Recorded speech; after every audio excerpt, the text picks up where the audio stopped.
Chemical लोचा है, और वो केमिकल लोचे का ही डर है जो हमें समझ में नहीं आता बाजार इस तरह से क्यों रिएक्ट कर रहा है। ठीक बात। तो एफओएमसी के मिनट्स में इन्फ्लेशन गिर रहा है, ये चर्चा जरूर हुई, पर यह भी मेंशन हुआ था कि इतना नहीं कि हम काउंटर करें उस जरूरत को कि इंटरेस्ट रेट दरों में बढ़ोतरी कंटिन्यू करें, उसको काउंटर करने की जरूरत नहीं है।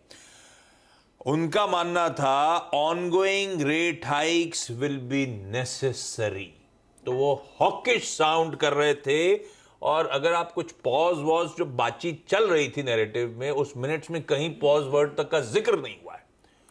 और ये मूड आपको दिखाएगा तबर अप की सेकंड प्लेट। वो डॉलर इंडेक्स 104 नहीं 104.5 पे आके खड़ा हो गया है। इस तरह से डॉलर इंडेक्स स्वेल कर रहा है, ये देखिए आपकी स्क्रीन पे।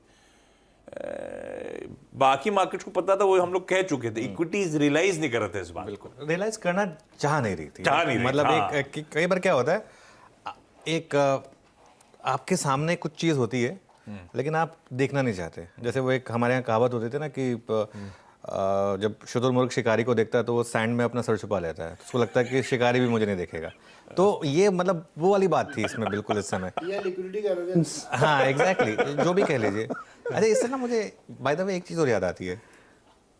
मीटिंग हो गई, आपने डिसीजन कर लिया, प्रेस रिलीज कर दिया, तभी मिनट्स भी रिलीज कर दो। अभी आजकल तो भाई ऐसा कुछ है नहीं कि आप टाइपराइटर वाला ज़माना है जिसमें आप बाद में रिलीज करेंगे, तभी रिलीज कर दो। क्योंकि ये मुझे वो याद आता है जब मैं बचपन में पहले जब पेपर्स आते थे तो तब मार पड़ती थी घर पे, उसके बाद जब कंपोजिट रिपोर्ट कार्ड लेके जाता था तो अलग से मार पड़ती थी दोबारा।